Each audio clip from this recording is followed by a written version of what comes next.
Hey, whoa. Oh, yo, yo, yo, yo, yo. Oh, yo, yo, yo. Came up from the struggle, now we stacking chips. Black Wall Street, we rebuilding from the pits. Politics and business, we beyond rich. Donnie Glover Show, watch her shift the switch. Donnie Glover Show by BMOnews.com. Spotlight on the hustle where the real ones come. Every episode, dropping knowledge, dropping bombs. Donnie Glover Show by BMOnews.com. Talking black excellence, ain't no exclusivity. History in making, reclaiming our divinity. Break by break, rebuilding our community. Donnie Glover Show, celebrate unity. Donnie Glover Show by BMOnews.com. Spotlight on the hustle where the real ones come.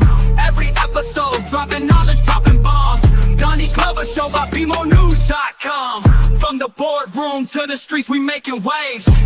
Business minds running, new paths paved. Politicians listen, they know we the brave. Black Wall Street dreams rising from the grave. Donnie Glover Show by BMOnews.com. Spotlight on the hustle where the we have some stars in the building. Donnie Glover Show by BMOnews.com.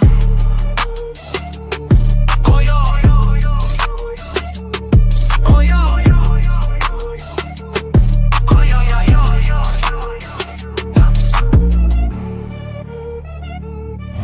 We'd like to welcome you to BeMoreNews.com, the news before the news, where we uncover the truth. Special thank you to our executive producer of Be More News in Niagara, Mr. Emmanuel Price. We're up here on, this is the New York side, and that's the Canadian side, and we will be there for the New Year's dropping of the ball or somewhere around here. Very beautiful Niagara Falls, some of the best water in the world. So make sure you get out, get your passport, and do some traveling. And keep watching BeMoreNews.com, the news before the news, where we uncover the truth.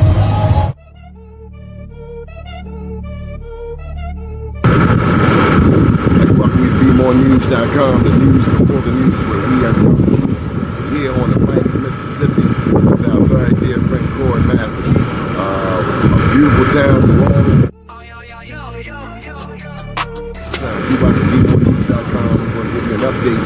10 years since Katrina. The news before the news, where we uncover the truth. Wall Street, we rebuilding from the pits.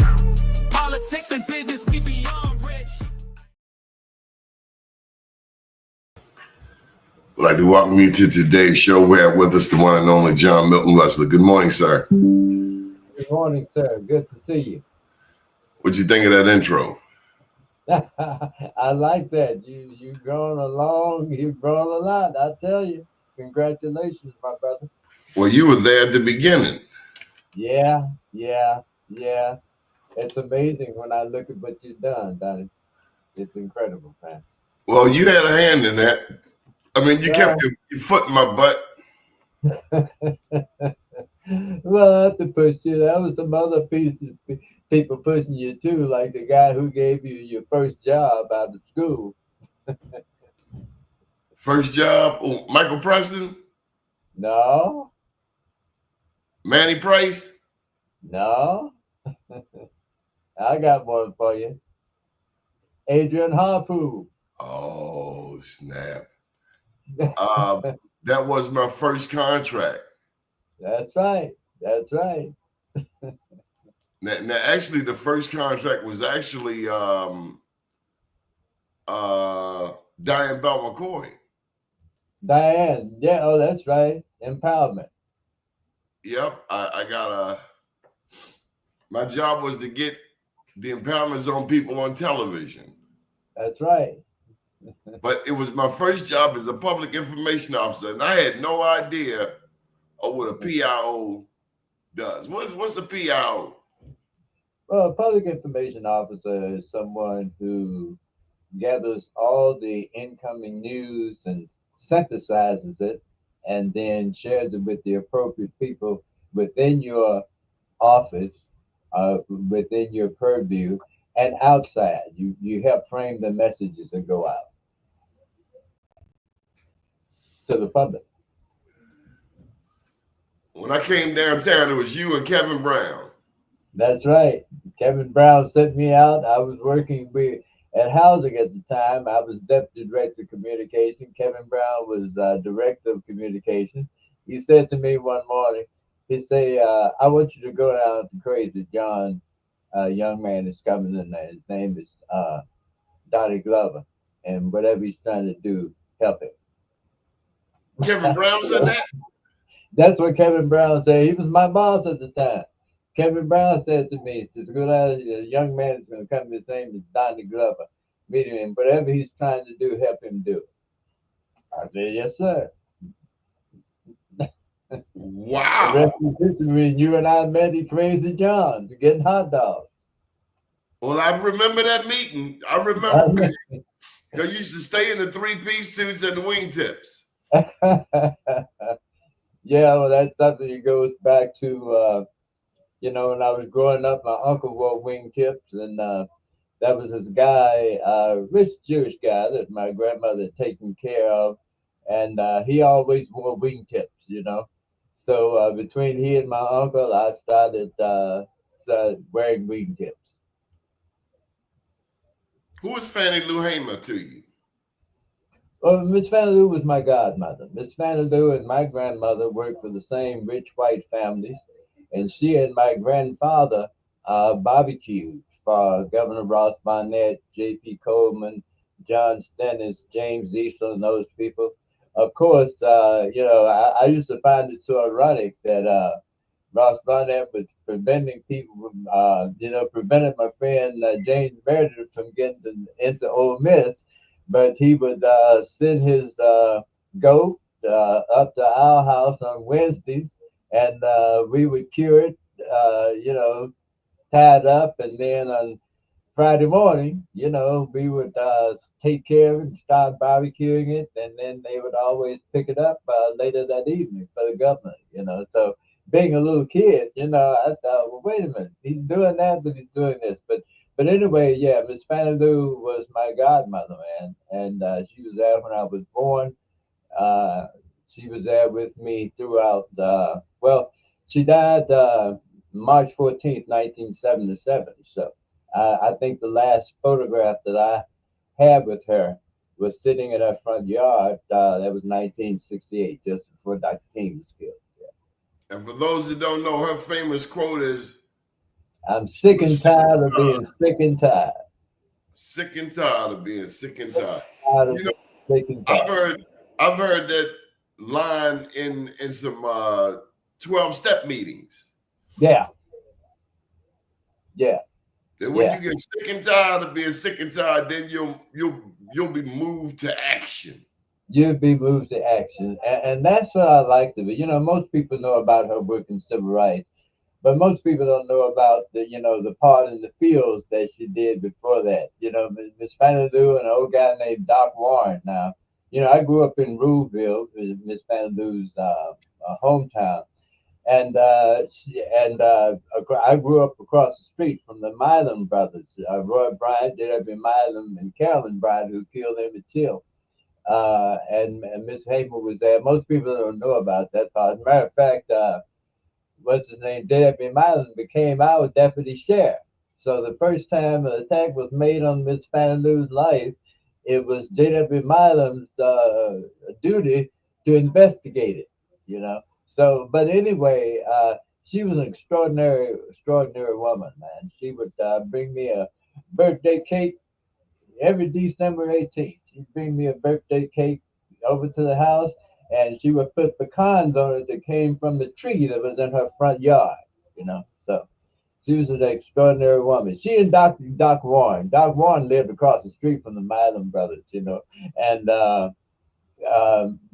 in the fields, when they wanted to tell us about the mass meetings, and the Milam brothers were our straw bosses, Dr. Warren would do line of hymns, I's gonna be a meeting here tonight, 8 o'clock, William Chapel.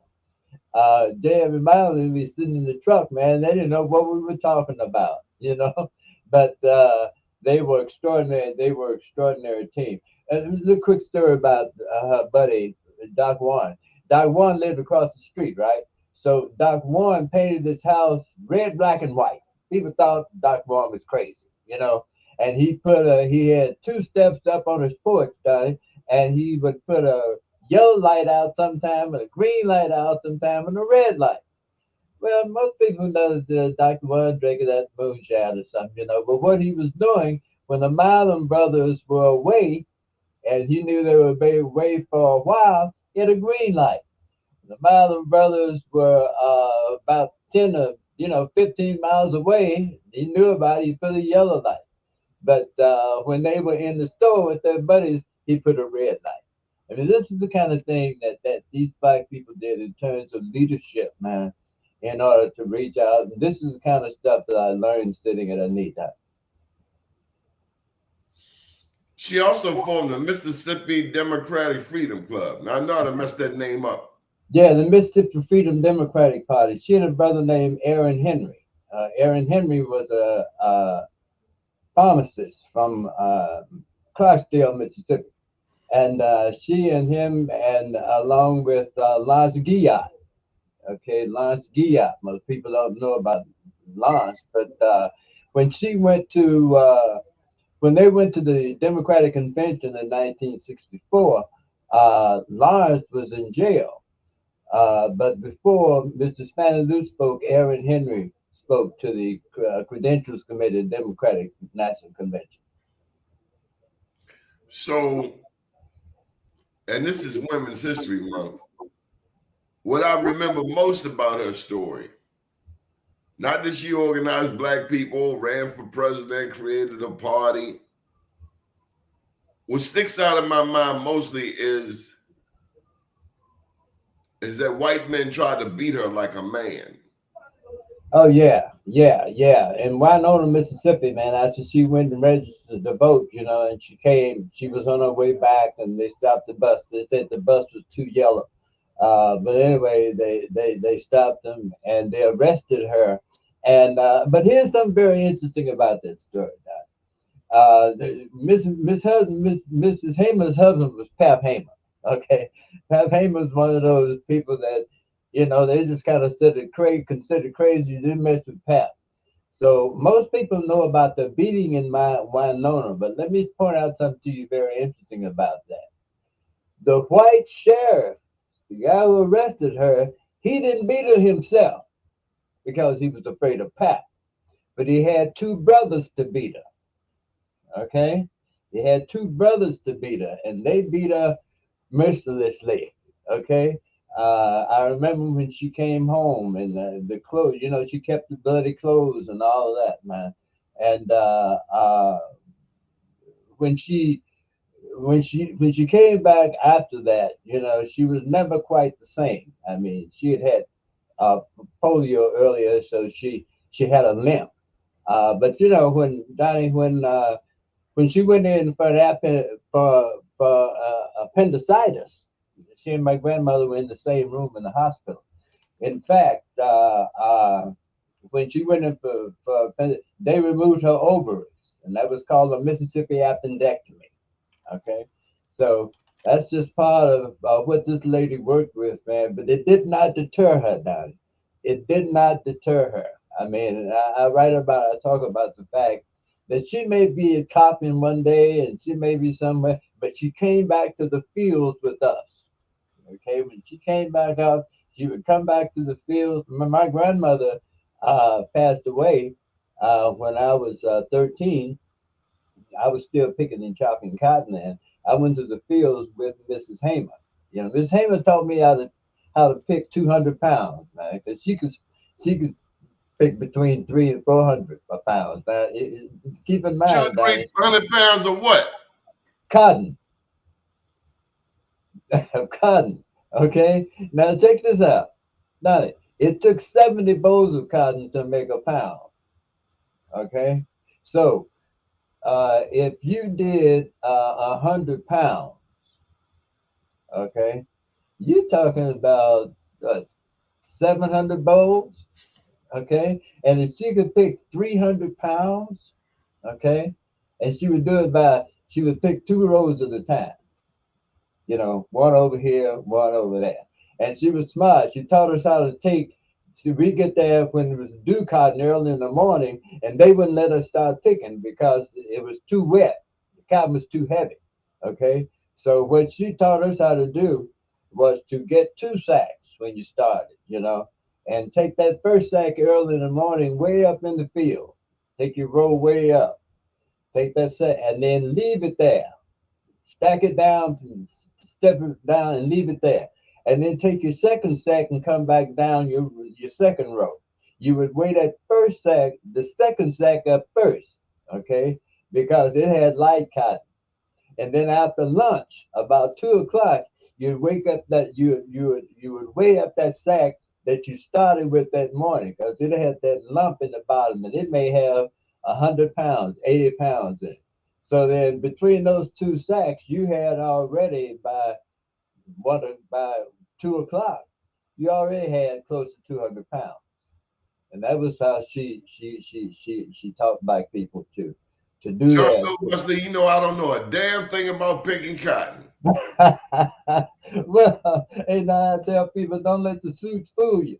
Okay, but yeah, man, that was fun. And chopping, man, chopping was the tough part, because the chopping, that was when you had the most chance of encountering snakes and those kinds of things early in the summer.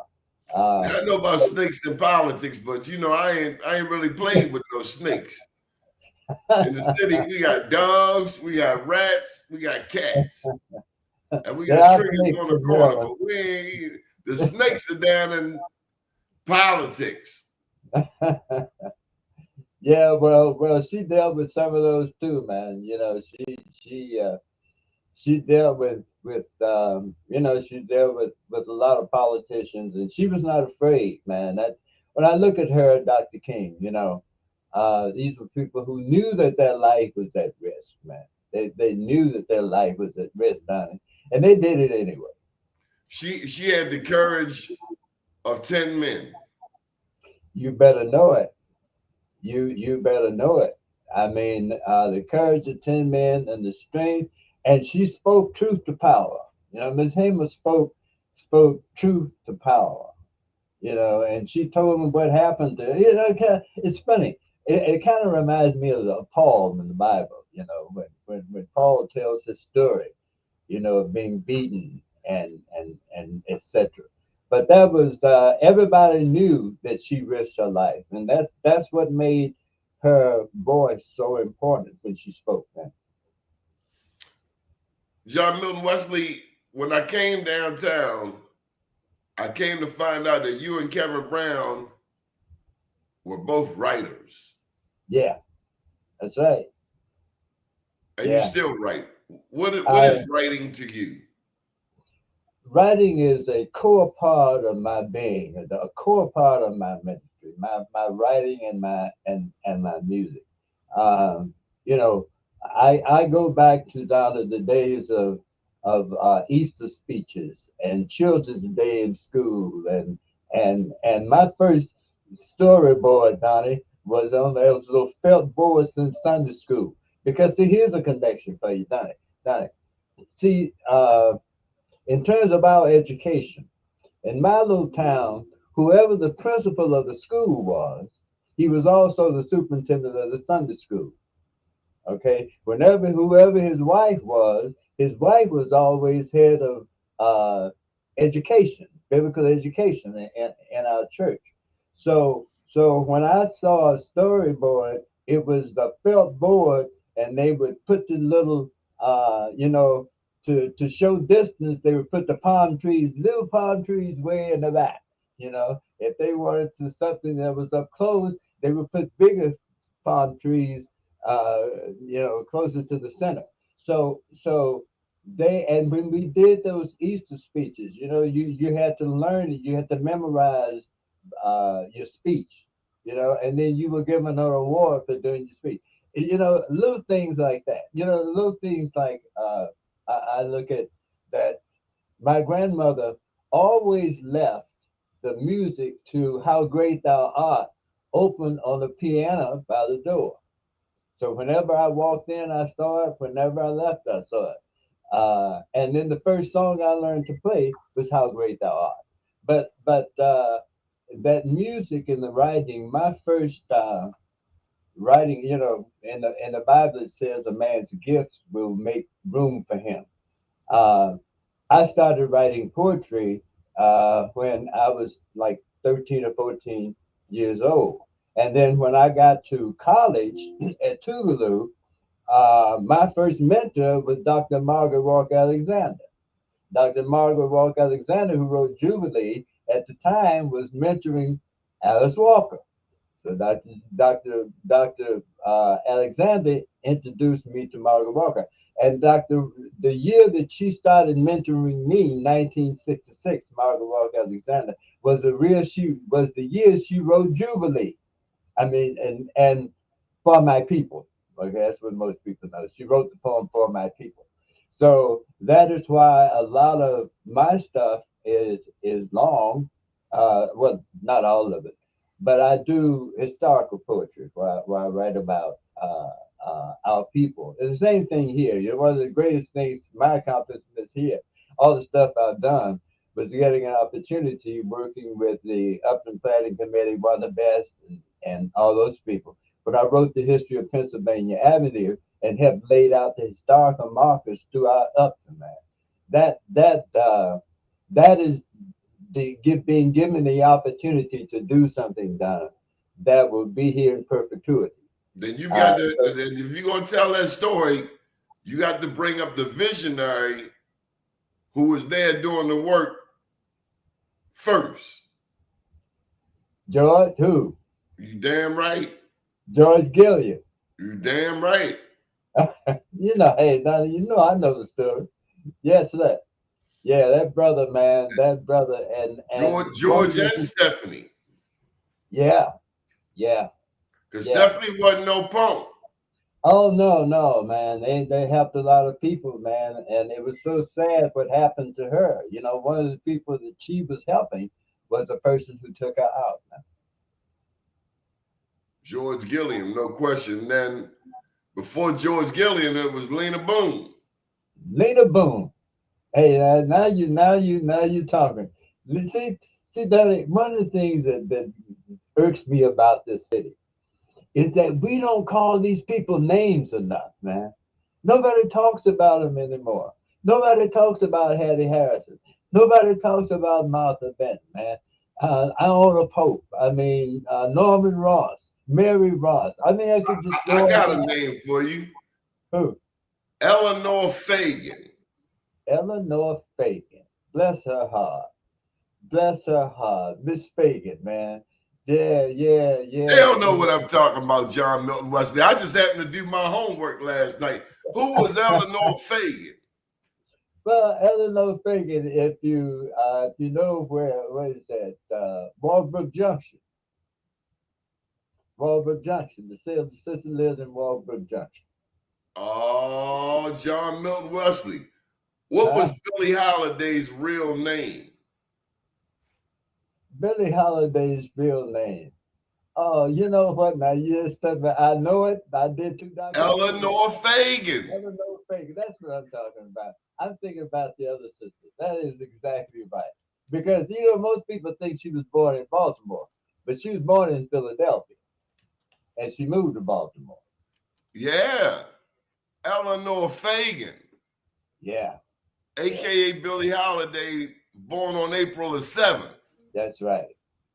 And she sang that song, Strange Fruits. Strange Fruits. My favorite is Them That's Got Shall Get. And them that's not shall lose. Them that's not shall lose. I mean, for the Bible says, and it still is news. Mama may have and Papa may have. But God bless the child who's got his own. Yes, sir. Do you remember just before O'Malley came in? Yeah. Do you remember that era in Baltimore? It was the end of the Schmoke administration. Oh, yeah. Oh, yeah. But you see, I happened to work for Schaefer, so I got a chance to work directly with Dew Burns, And then, I've known Kurt since he graduated from Harvard. Yeah, a person very close to me, and they were in the same class. But anyway, yeah, I remember that era very, very specifically. It was such a transition. And let me just say, Donnie, in all honesty, although I love Kurt, I really thought that at the time it wasn't time for Kurt. My daddy wanted to do Burns too. Huh? My daddy wanted to do Burns to win too. Yeah, yes, sir, because I thought that it would have given us a chance to maximize the inherent power that we had gained through the Schaefer administration. You know, we were still progressing. And I knew that, people talked about Du Burns, what he didn't have. But Du Burns knew where the bodies were buried. You know, Du Burns understood, and he was having bequeathed to him the power and the presence that Schaefer was leaving behind, as Schaefer was going to become governor. So but anyway, I worked for Kurt. Yeah, I worked for Kurt, and I remember Kurt when he decided he wasn't going to run again. How frustrated he was at the time. Folks, this is the only show in America where you're going to get bequeathed early in the morning. I read books, Donnie. I'm thinking 1999, and I remember it very clearly. The Avenue Market was getting a do-over. They had live jazz at the Avenue every Friday night. That's exactly right. Ray Haysbert would come through there. Crowd of people, Donnie. Crowd of people. And I tell you who was involved, very involved in doing that, Sister Tessa Hill. Tessa Hill Aston. Every Friday night. That's exactly every Friday night, man. Every Friday night. And Donnie, when I went to work down there in 2014, and then finally brought the Main Street program back in 2016, that was one of the things that inspired me to do that. I wanted to bring art back. Because see, at one time, Donnie, if you look at Mondawmin, at one time the Boston Symphony used to play at Mondawmin just about every other Saturday. I mean the Baltimore Symphony every other Saturday, man. People don't know about things like that. But the Avenue Market, man, listen, Pennsylvania Avenue was the economic spine of Black America. At the turn of the century, when the largest number of freedmen in America were in Baltimore. Okay? Tell them again. Come on now. The largest number of free blacks prior to the Civil War were here in Baltimore. So that means that Baltimore was the jump off. Baltimore was the jump off. Baltimore was a jump off because you had, listen, when you look at the black churches, you see the black church, people don't realize, man, the movements that are successful start in the churches and go to the street. They don't start in the street and go to the churches. They started in the churches and went to the street. The churches had the power. We own the buildings. Every time the Jewish community would leave something, a building of some kind of value or something, the black community bought it up. I look at the sisters, man, who bought the former YWCA and set up the first YWCA for African American women. I look at the mosque, that was formerly a Jewish synagogue. What mosque? The one where I think it's in, where is it? Right opposite Druid Park, the big building on the corner. Right on the corner, Gwynns Falls and Arkantrally. Yeah. So John Milton Wesley, what was your favorite thing to write about? I always tell people, Donnie, and I may have told you this first, write about something you know. There's somebody in your family that inspires you. There is somebody in your family. There is a teacher, an aunt, uncle, somebody who inspires you. So the first thing that, my first major piece that I guess you would say went viral was a piece called Sunchild. And that piece was about my grandfather and growing up with my grandfather. Okay. And so that was one of the first pieces. And then, of course, Sunchild, I actually wrote it in 1976. I'd been invited to read at Folger Shakespeare Theater, and I wanted to write about for the centennial celebration. But when I set out to do it, I realized that I never knew my father. So I wrote that about my grandfather, who was in my life my father. So, and once I did it, then it was picked up first. I think it was published in Mississippi Writers, and then Black Southern Voices, and then went to Europe, and But yeah, my favorite subject is to write about our people. I like connecting the dots. I can connect it. Hiram Revel was the first, black senator, but where did he start? He started on Pennsylvania Avenue, man. He went back to Mississippi, but he started on Pennsylvania Avenue. You can't, look, you can't just throw in Hiram Revel's name. First of all, you got to tell them who Hiram Revels was. Right, he was a Republican. He was the first black senator. The first black senator. Black senator. Down there by the School for the Arts, there's a building. That's not all he was. He was a Republican. Right. He was a minister. That's right. A college administrator. Right. Let's see. Oh, he was the first black senator. Right. So look, down there by School for the Arts, there's a building with his name on it. Of course it is, Donnie. Of course it is. But here's the thing. Here's the thing. He was from Mississippi. Right. Well, actually, he was born in North Carolina, but he was Mississippi's Secretary of State.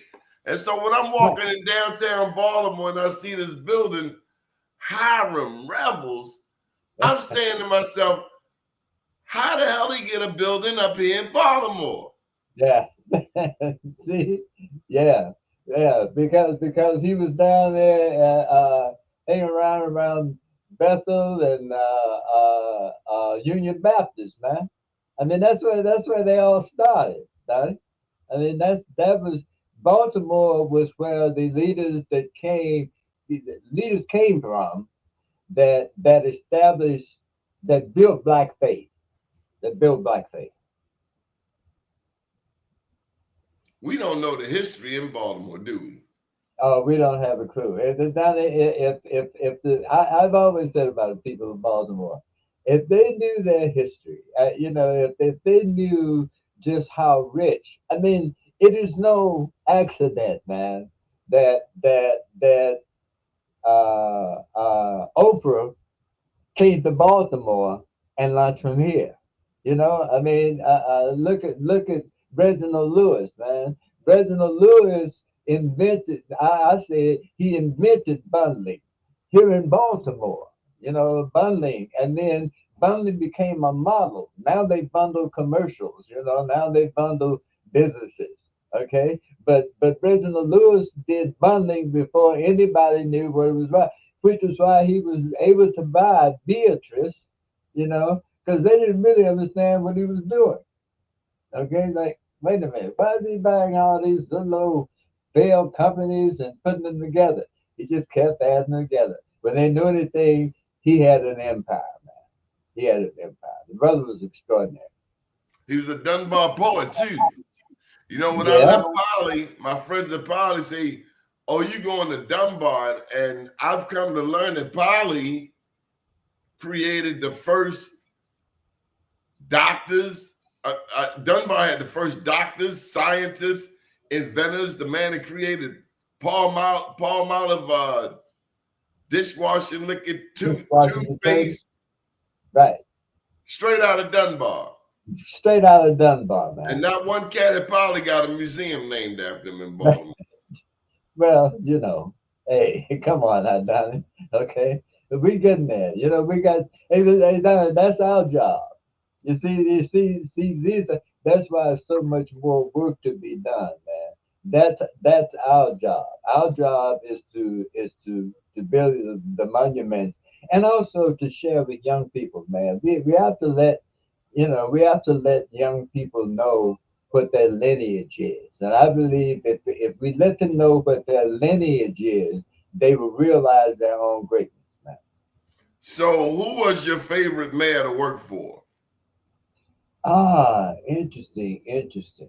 Now we're gonna My, take Brandon Scott off the table because he's the current mayor, and I don't think that would be fair. well, let me just say, one of the great things I like about working for Brandon is that Brandon has helped me uh, polish all the things that I learned from the other mayors, because keep in mind, those other mayors didn't have the benefit of new media. They didn't have TikTok. They didn't have Facebook. They didn't have all that stuff. So when you look at the ability to handle uh, what it takes to run a major city, okay, Donnie is one of the youngest mayor that I've ever worked for. Okay, so when I look at his ability to master a major city and holds his own with his older counterparts. I like working for the brother. I mean, hey, I'll tell you something about him, but don't try to get out in front of it now, okay? Okay, because he don't play that, okay? But at the same time, if you have a bright idea, a good idea that can improve the quality of life in the city, when you take it to Brandon Scott, he listens. I give him that. How do we grow more writers? Well, we grow more writers by helping them to understand the value of the craft, and this is one of the breaks that I have with just plain spoken word people. I'm an old school guy. I studied under, as I say, Margaret Walker Alexander, but I'm so happy to say that by studying the masters, Donnie, okay, that I've been published in Black Southern Voices as Frederick Douglass, Toni Morrison, Alice Walker, Margaret Walker Alexander. And I was very young when I was published with them. Okay, when John Oliver Killings put me in Black Southern Voices, I was like, I don't know, in my early 20s, man, when he did that. So I think that we teach them by letting them see see, I tell young people, whatever you're doing, whatever you're going to do, being able to do writing, reading, writing, and arithmetic. Give my grandmama there. Reading, writing, and arithmetic is very important. All of the music that I do, Donnie, although I went through undergrad school on a vocal music scholarship, I could never play and sing at the same time. So how did I learn to do it? I learned to do it by ear. So how do I do it now? And how have I played Meriwether Post and Jazz on the Waterfront and did music from the Genoa Network of China, French TV3. It's all by numbers, done it. The song is a number, the tempo is a number, the instrument is a number. Okay, so I would sometimes bring a kid up on the stage who can't play, and who thinks he can't play, and I'll say, okay, go here and put in 32, and go here and put in 47, and go over here and put the tempo in 68. Okay, and they will do that, and I will show them how to play a seventh chord, and all of a sudden they're playing music. Okay, so I just think that it is our job to take the talents and the skills that we have, but don't just start from where you are now. Let them know where you started back there. I often tell people, yeah, I play two Yamahas now and got a bow sound stuff. Hey, none.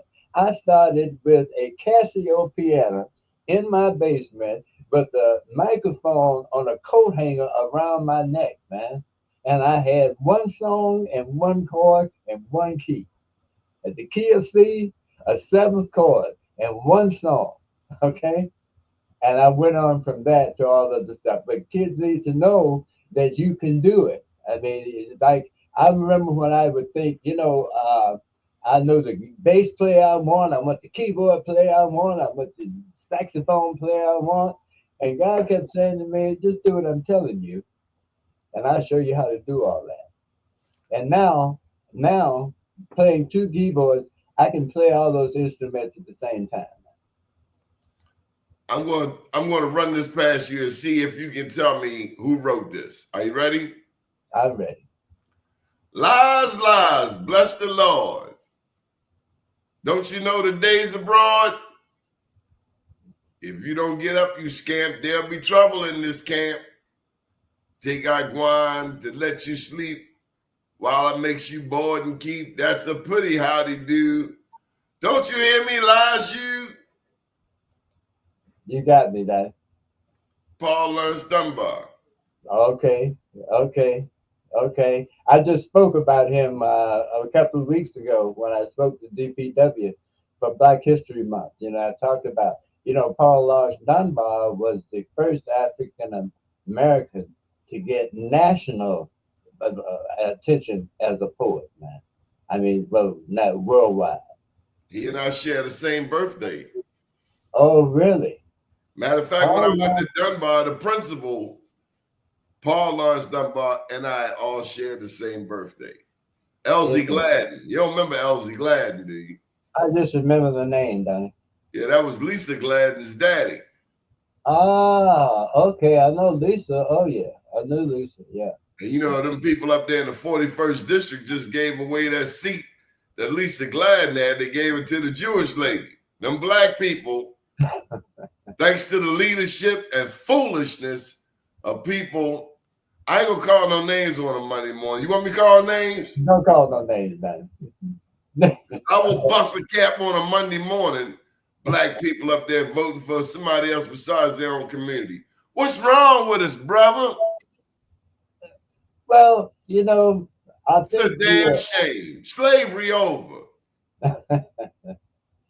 Well, somebody had an idea. Willie Lynch, man.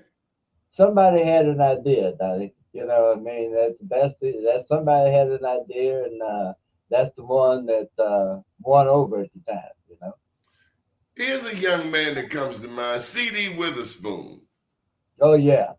You and y'all birthday around the same time. Yeah. Oh yeah. Yeah, he's a Sag.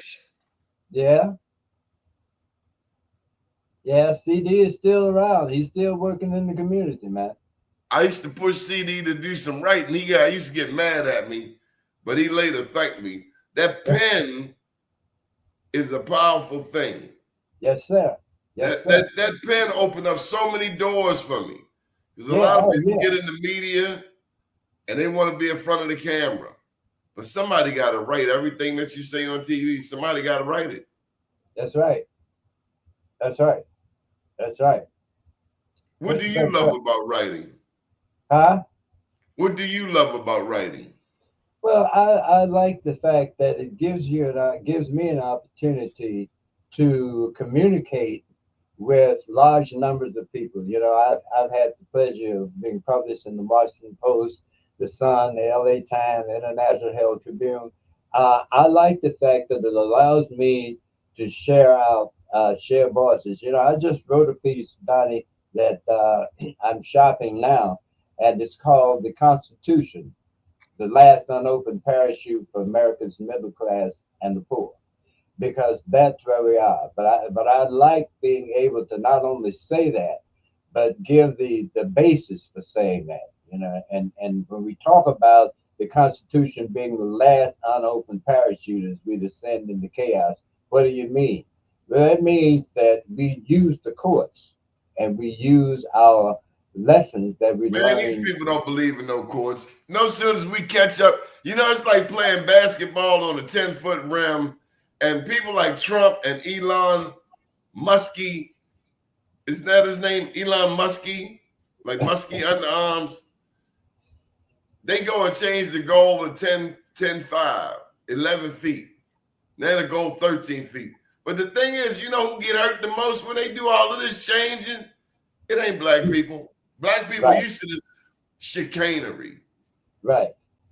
It's white people. White people get messed up the most. Oh yeah, I think that's one of the biggest surprises of what we are experiencing right now. You know, we're looking at what's happening to the greater portion of the middle class. You know, Dad, they gonna learn what a can of Spam is. Yeah, a can of sardines too, Donnie, for that matter. Yeah, Yeah. yeah. Or some Vienna sausages. You about to find out what the young people say. You gonna F around and find out. Yeah, we used to call them hyenas. Yeah. Down south, we call them hyenas. What do you think of this ugly American syndrome? I mean, the president of Ukraine comes to this country, and you got a little pissant like J.D. Vance telling him he need to kiss the president's ring. Yeah. Well, you know, when I look at where this country I is wanted going, to reach through that television screen and whoop his hind parts. well, Donnie, imagine what it looks like. You know, I'm one of those kids who hid under my desk in the '60s when the missiles were in Cuba. J.D. Vance wouldn't have been fighting for you. No, well, you know, when I look He'd been at on the that, sideline running his damn mouth. well, there are a lot of people doing that, Donnie. But we, you know, we have this inherent power as a people, man. You know, I was reading a Bible this morning, and you know, some of the stuff, you know, 2 Corinthians, you know, our weapons are not carnal. You know, we have other weapons, and we have to use those weapons. I disagree. I think J.D. Vance, if I had to wave a wand, I would take him back to when he was 8 years old. Trump too. I would take him down to Mississippi, have Fannie Lou send him out back. What'd they tell you down there? Go bring me that switch back. Go give me a switch. That's what they need. See, that's what they never got. J.D. Vance, Donald Trump, they never got their ass whipped. Well, you know, he needed my daddy for 5 minutes. That's all he needed. He'd be a totally different young person. Well, that is difficult. You know, remember what Christ said about the rich man, you know. And they're not rich, though. They are so poor. They have no spirit. Exactly. They got things. They digging up the moon. I wish they leave the moon alone, too. The moon ain't bothering nobody.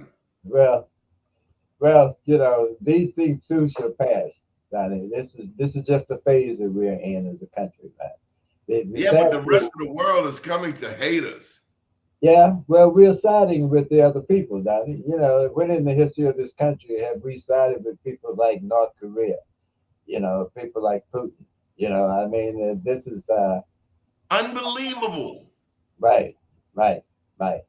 Well, that's what makes civil rights so important, man. That's why I'm so happy that I'm here in Baltimore and I'm working in civil rights, man. I'm so happy to be on the city's team for that, because we can connect the dots and we can get through this, man. We can listen. If I survive less than Maddox, Ross Barnett, you know, was George Wallace, hey. These people are just, you know, they are a tenth of what these guys were, and they had absolute power. I was embarrassed at how they talked to the Ukrainian president. And as a matter of fact, I wanted to see the Ukrainian president and Trump go head up. Just put him up. You keep running your mouth. Just put him up. Well, you know, I looked at the optics of that, you know, the fact that Trump would push his shoulder, how close he put his fingers to his face when he spoke. Trump would have got his hind parts whipped on Pennsylvania Avenue, son. Right. Well, we just have to be. We have to observe, Donnie. We have to observe. We have to be observant. We have to be aware. See, we don't like bullies. I don't like bullies. I don't like bullies. Fight somebody your size. Well, yeah. One thing Baltimore has taught me that the only thing a bully understands, and I can hear Maria Broom out there. No, Donnie, you gotta be more peaceful. The only thing a bully understands is a alley apple. You don't know about no alley apples, do you? Yeah, I know about alley apples. I know about being taken to the barn too. So, I know about being taken to the barn. But hey, man, I got to do some work too. Good deal. Thank you for joining us this morning, John Milton Wesley. You got to leave us with some of your pros. You got to share something with us before you go. Well, let me see here. I'll tell you what I'll share with you. Just the first paragraph of my piece, "The Constitution, the last unopened parachute." The Trump administration's second term is marked by sweeping job cutbacks disproportionately, affecting middle class and poor Americans. While economic downturns and job market shifts are not uncommon, the aggressive rollbacks of worker protection, deregulation of industries, and corporate tax breaks at the expense of social programs under this administration create a stark divide between the privileged elite and struggling working families. With safety nets slashed and opportunities dwindling, the Constitution remains the last unopened parachute for the middle class and the poor, a tool not yet fully yielded in the fight for economic justice. Thank you, John Milton Wesley. We appreciate you joining us, and thank you for mentoring me for a couple of years now. Hey, bro. Glad to be with you, man. Glad to be with you. Proud of you, too. Yes, Take sir. care of yourself. Good morning, world. Thank you.